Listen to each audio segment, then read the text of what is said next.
Bom dia a todos e todas.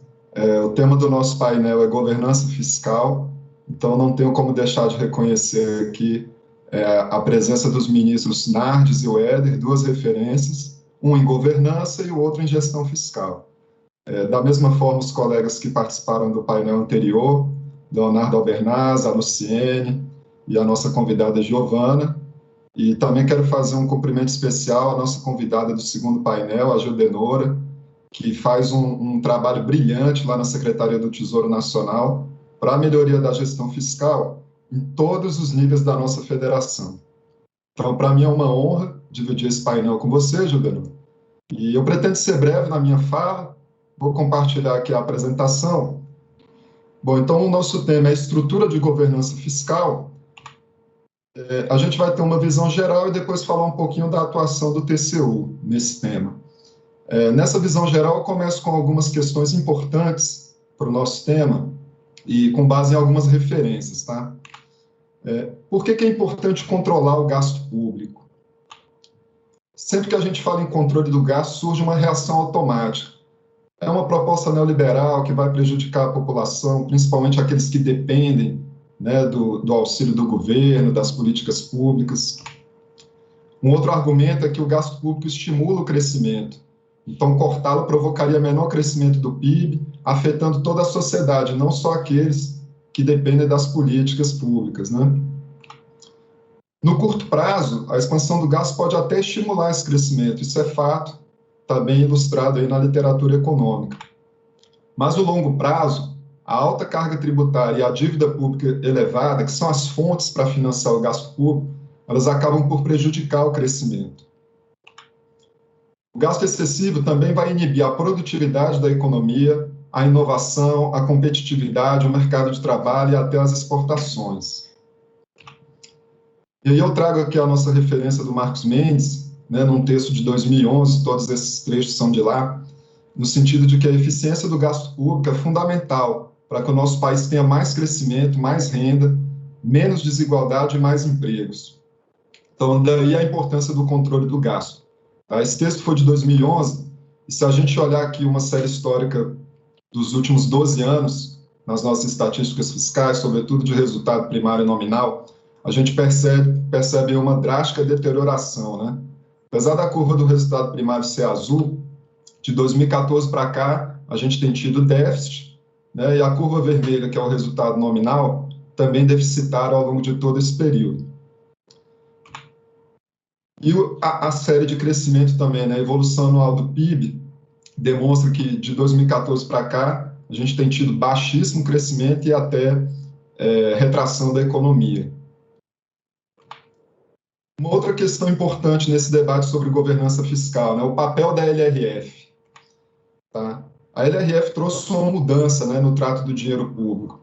Gerou uma ruptura na nossa cultura, né? O ministro Weder falou um pouco aqui da importância da cultura de responsabilidade fiscal, e a LRF foi um marco nesse sentido.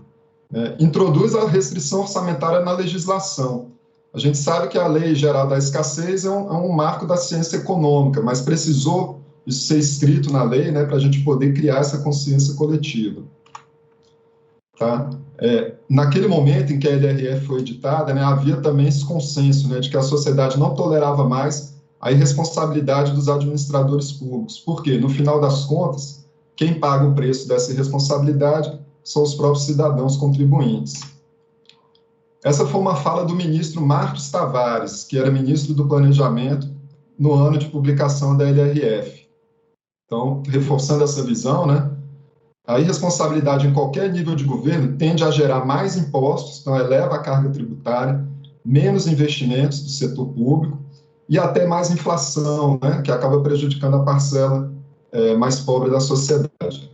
Por quê? Existe essa máxima, né, de que o governo não fabrica dinheiro. Ou seja, o poder público ele sempre vai ter que ter acesso às fontes de financiamento via carga tributária, dívida pública, e, no passado, havia aquela possibilidade de emissão de moeda. Mas a gente sabe que caminho isso leva, né? Está aí a série histórica de inflação.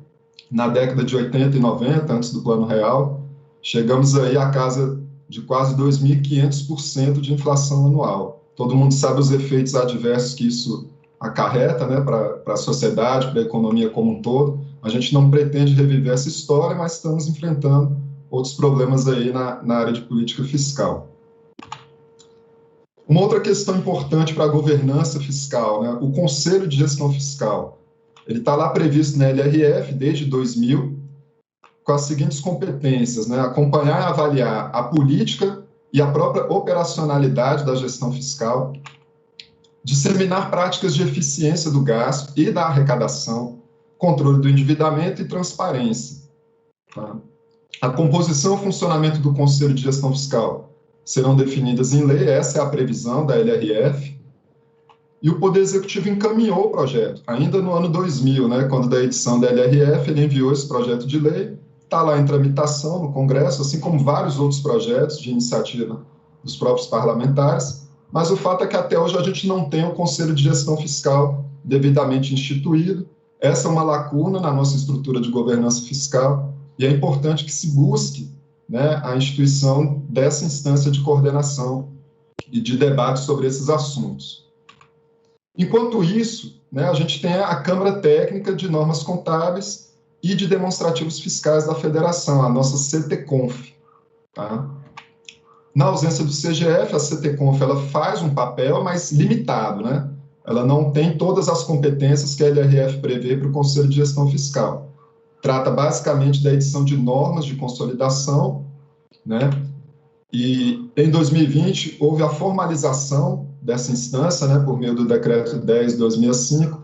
Gildenora vai falar um pouquinho mais do papel da CTConf e como ela tem induzido melhorias na gestão fiscal de todos os entes da federação. Como eu falei, as competências ficam mais na parte normativa, né? A gente tem o Manual de Contabilidade aplicado ao setor público, o Manual de Demonstrativos Fiscais, o próprio Plano de Contas e interpretações dessas regras. Tudo isso é discutido lá no fórum da CTConf. É um fórum que tem uma composição bastante diversificada, né? Representantes de todos os poderes e órgãos aqui da esfera federal e também representantes de estados e municípios. A gente tem os órgãos centrais aí, Tesouro, SOF, CGU, Controle Interno, o CONFAS, que envolve secretarias de Fazenda dos estados, CONCEFAS, o GEFIN na esfera municipal, assim como a Confederação Nacional dos Municípios, a Associação dos Tribunais de Contas, a gente tem conselheiros lá na CTConf também, o próprio Instituto Rui Barbosa, o CFC, e por aí vai. É um fórum bastante rico, tem discussões de alto nível, e isso se traduz nas regras que estão lá aplicáveis a todos os entes da federação. E falando um pouco dessas regras, né, a importância de se padronizar, né, a produção e a divulgação dessas informações, tudo isso está no nosso contexto aqui da governança fiscal. Isso ficou mais evidente em 2016, com a alteração que houve na LRF, né, prevendo um sistema padrão a ser estabelecido pelo órgão central, pela STN, para poder harmonizar a produção e divulgação dessas informações orçamentárias, contábeis e fiscais.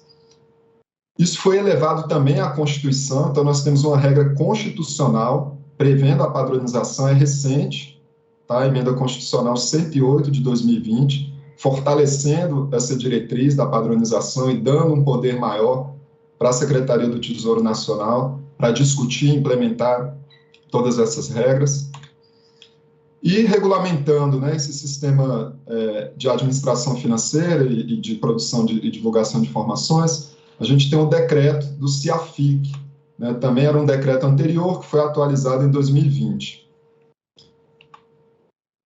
Uma outra instância que também tem a ver com governança fiscal, mas essa está prevista numa proposta de emenda à Constituição, tá? A PEC 188, recente também, de 2019, que foi apelidada aí do Pacto Federativo.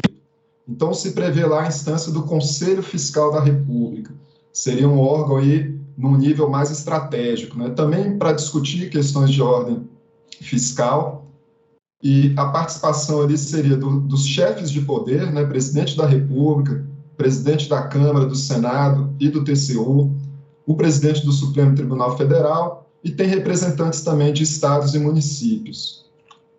Tá? Entre as competências desse conselho que está sendo proposto, seria, né, preservar a sustentabilidade dos orçamentos públicos, monitorar esses orçamentos em todos os níveis, né, verificar o cumprimento das regras fiscais. A gente tem um arcabouço muito vasto e com interpretações também variadas aí entre estados, União e municípios. Expedir recomendações também teria esse papel, e comunicar irregularidades, para dar ciência, né, às autoridades máximas aí da nossa República sobre o que vem sendo realizado no âmbito da gestão fiscal. Nessa mesma PEC também tem uma proposta, né, para regulamentar aí a criação de municípios, tá? Busca fortalecer um pouco a sustentabilidade fiscal dos municípios, mas ao mesmo tempo definir outros critérios, tá?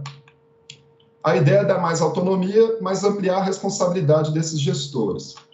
Tá? Então, também a PEC não esgota essa regulamentação, ela delega isso para uma lei complementar, mas já traz ali uma repartição de receitas maior, tá? Tratando um pouco dessas receitas aqui de recursos naturais, ampliar o percentual que é transferido para estados e municípios, mas atrelando isso a indicadores de resultado.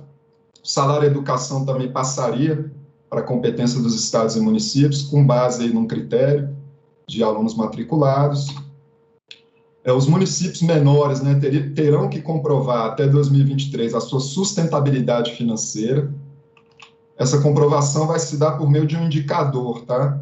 Os municípios precisam ter aí, no mínimo 10% da sua receita municipal composta de impostos próprios. É um índice que está proposto aí na PEC, tá? E aí tem que fazer esse levantamento.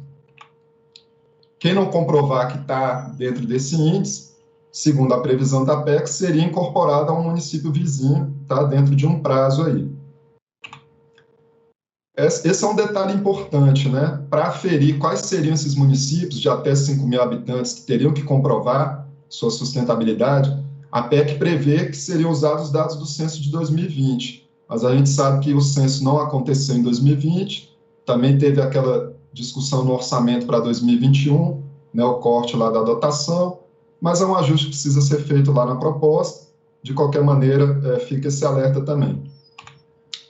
Falando um pouco da governança fiscal, né, em termos conceituais, que é o tema do nosso painel. É preciso diferenciar a governança de gestão, tá? A governança é direcionadora, gestão está mais voltada para execução. E aí um conceito, né, que abrange aí governança, avaliar ambientes, cenários, alternativas e resultados, para direcionar as políticas, monitorar o seu cumprimento, confrontando com metas. Já a gestão é realizar as operações, tá, com base nas prioridades, olhando o que está previsto nos planos, gerando resultados e controlando o desempenho. E, claro, sempre num cenário de risco, né, vários riscos, inclusive de ordem fiscal. Existe um conceito aí dado pela União Europeia, formal, né, de governança fiscal, que seria o quê? O conjunto de normas, regulamentos e procedimentos que influenciam a política fiscal, tanto no seu planejamento quanto na sua execução e monitoramento. O que compõe a governança fiscal? As regras, sobretudo as regras quantitativas, resultado primário, regra de ouro, teto de gastos, está tudo aí abrangido. Instituições fiscais independentes e estruturas orçamentárias de médio prazo. Esses dois aspectos aqui, no nosso país, ainda estão em desenvolvimento. A gente tem aí alguns avanços, mas o fato é que regras a gente tem bastante, e esses dois aqui a gente está tentando evoluir. É importante também diferenciar aqui dentro do nosso tema governança fiscal de governança orçamentária, tá? Também aí dentro da literatura você tem essa diferença. O fiscal vai tratar mais de equilíbrio das contas, resultados e trajetória da dívida, então os grandes números, né, do orçamento. E o orçamentário vai falar de eficiência do gasto, vai olhar mais a finalidade e a efetividade dessas ações que estão lá no orçamento. As duas dimensões se relacionam, claro, né? Se eu tenho um desarranjo nas contas, eu vou afetar o resultado das minhas políticas, e a ineficiência aqui na dimensão orçamentária tende a agravar o meu déficit. Então, são conceitos distintos, mas que têm aí uma relação. A definição de governança orçamentária aí é dada pela OCDE, numa referência também que ela publica. É o processo de elaboração do orçamento, fiscalização da sua execução e o seu alinhamento a objetivos, né, de políticas públicas. E dentro dessa publicação, a OCDE também fez uma releitura daqueles clássicos princípios orçamentários que todos nós já estudamos e conhecemos. Tá? Então, tem aqui uma nova lista de princípios alinhados a essa ideia da governança e também um pouco da sustentabilidade fiscal. Vou passar rapidamente aqui por eles. O primeiro deles, né, o gerenciamento dos orçamentos com base em limites fiscais. Tá? Também os orçamentos têm que estar alinhados com prioridades. Da mesma forma, olhar para as necessidades de desenvolvimento, sobretudo o orçamento de capital, os investimentos. Transparência também é um princípio aí, numa outra definição. Tem que haver debate sobre essas escolhas, né, orçamentárias, as alocações, e tem que ser um debate participativo e realista. Os orçamentos têm que ser abrangentes, um pouco aí do princípio da universalidade. Na parte de execução também tem que ter aí foco. E avaliações de desempenho, né? Isso também é uma outra dimensão que está sendo trazida como princípio. Sustentabilidade fiscal, sobretudo no médio e longo prazo, e olhar para os riscos. E o controle, a fiscalização, né? O papel dos órgãos aí de controle na boa governança orçamentária também está como um princípio aí. Falando só um pouquinho rápido aqui de transparência fiscal, na esfera federal está esse diagnóstico do FMI, mas tem questões que certamente surgem em estados e municípios também. Tá? É um diagnóstico recente, de 2016, e algumas conclusões. Apesar da LRF, permanecem deficiências, ou seja, só ter a regra, só ter a norma, não é suficiente para ter avanços de transparência. Tá? Faltam informações de médio prazo, como eu comentei. A parte do Conselho Fiscal Independente também é uma lacuna, já comentada aqui.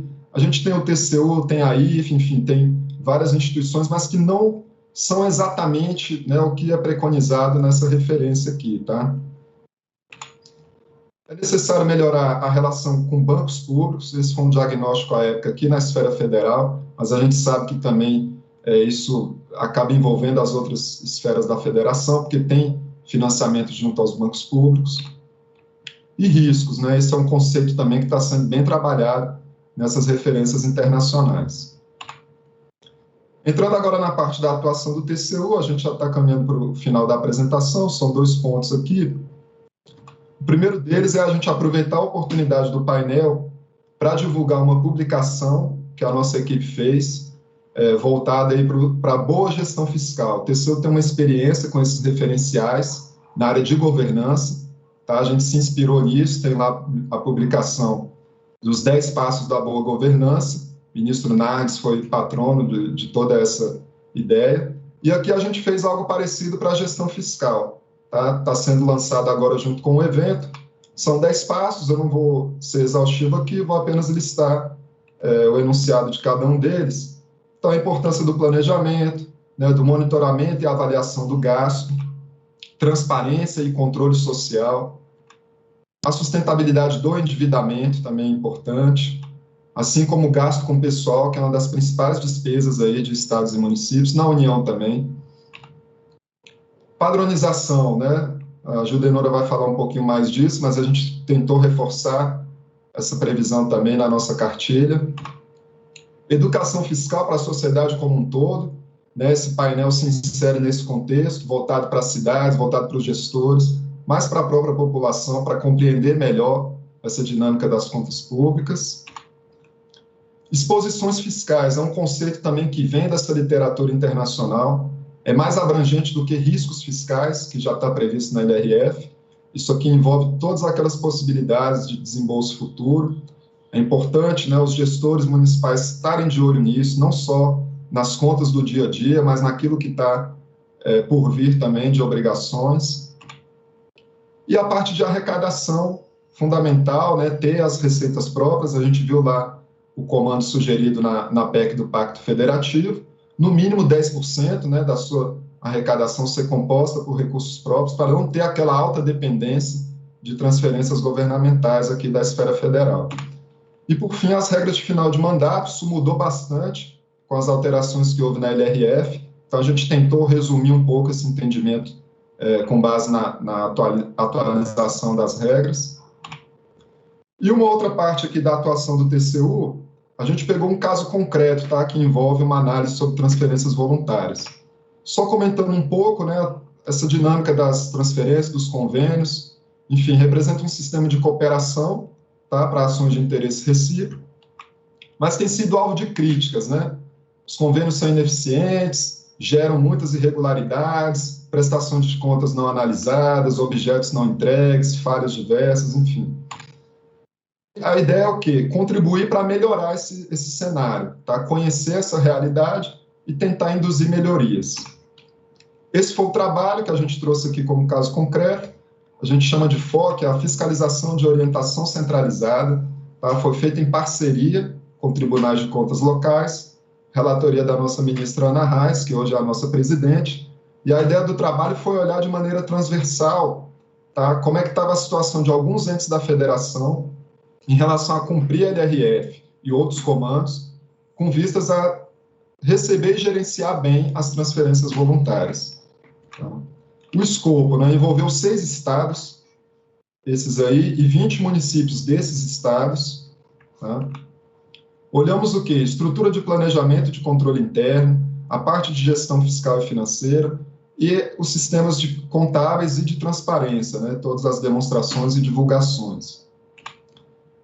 Haviam sido realizados trabalhos semelhantes, tá, na relatoria do ministro André Luiz e do próprio ministro Éder, que está aqui presente no evento, envolvendo esses outros estados. Então, se tentou reproduzir o que foi feito aqui de maneira mais abrangente. As questões, vou passar rapidamente. Fez-se um levantamento dos valores envolvidos, né, o quanto aqueles estados e os seus municípios tinham recebido da União a título de transferências, como que estava a estrutura contábil, os sistemas de informação, se estavam aderentes aos padrões que a STN estabelece. Em relação ao PPA, se havia alguma conexão com o nosso PPA aqui federal, é importante, não é uma exigência legal, mas essa questão de alinhar o planejamento também foi alvo de análise. A parte de gestão financeira, né, olhar principalmente as contas, enfim, os registros, se aquilo ali estava tudo em conta única. A parte de transparência também olhamos, né, se havia a divulgação de todos os relatórios previstos na legislação, de que maneira isso era atualizado, os portais também. Controle interno, se havia estrutura ali para exercer esse papel, né? E os critérios que a LRF exige para recebimento de transferências voluntárias, também olhamos isso para aqueles entes. Os principais achados, tá? Boa parte dos entes não vinha cumprindo os prazos que a STN estabeleceu para convergência aos padrões. A parte de registros por competência, né, embora tivesse um plano de contas único, alguns entes não estavam realizando esses lançamentos por competência.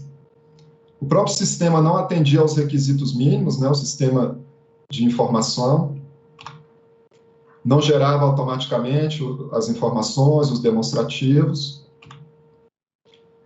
Isso aqui também, ó, possibilidade até de alterar o histórico de alguns registros, uma fragilidade enorme nos sistemas de contabilidade.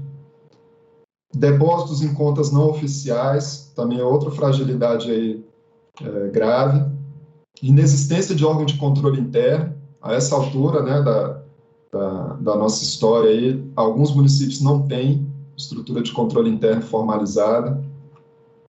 Tudo isso reflete fragilidades, tá? Que a gente conhece a nossa realidade como federação, né? Estruturas diferenciadas, graus de desenvolvimento aí também. Mas a gente precisava dar um comando aqui para os órgãos centrais, né? O TCU, claro, fez esse trabalho em parceria com os tribunais locais, que tomaram as providências para tudo aquilo que foi apontado, mas nós aqui olhamos para o papel da Casa Civil, da STN, da SOF e de outras instâncias aí da esfera federal. Tá? E quais foram os encaminhamentos? Sobretudo um plano de ação, e a Gildenora vai falar sobre as medidas adotadas. Basicamente, integrar informações do SICOMV e do CALC, que são as grandes bases de dados para verificar o cumprimento dos requisitos para transferências voluntárias. E também que os órgãos centrais incentivassem o desenvolvimento institucional lá na ponta, tá? Por meio de alguns mecanismos. Tudo isso vai ser tratado agora na segunda parte do painel. Agradeço a atenção de todos, foi um pouco corrido, pessoal, mas para também dar oportunidade né, das apresentações e do debate logo em seguida. Muito obrigado.